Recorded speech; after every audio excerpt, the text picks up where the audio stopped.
السلام عليكم الاخوان والاخوات. نتمنى هذا الفيديو يكون عجبكم. الفيديو اللي كان اليوم على سميتو الفيديو اللي كان اليوم على فرض تأشيرة الفيزا على الجزائريين، ماشي غير الجزائريين، توانسة وقيلا ومالي. هادشي اللي كان جا في ديك،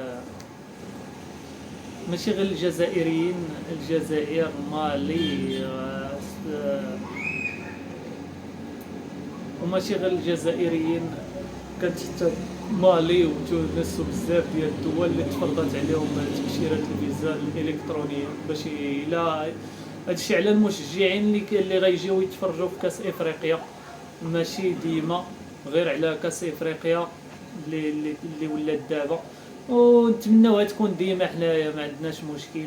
انتي كيف ما هما فارضينها علينا ديما، حتى حنا نتمناو الحكومه تفرضها ديما، دير هاد الفيزا ديما. ما عندناش مشكل من هادشي. كيف السن بالسن والعين بالعين والبادئ اظلم، هادشي اللي كيقول المثل.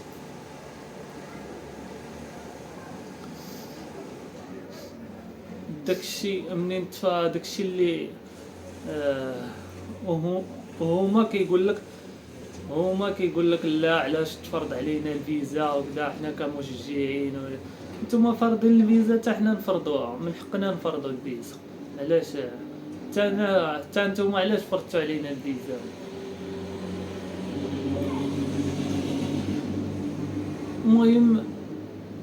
المهم احسن قرار اتخذته الحكومه المغربيه هي هاد اللعيبه ديال كاس افريقيا، يديروا الفيزا، حيت كانت فريغ، حيت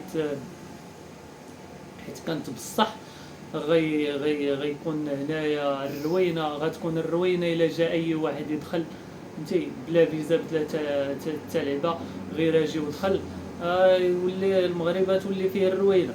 انتي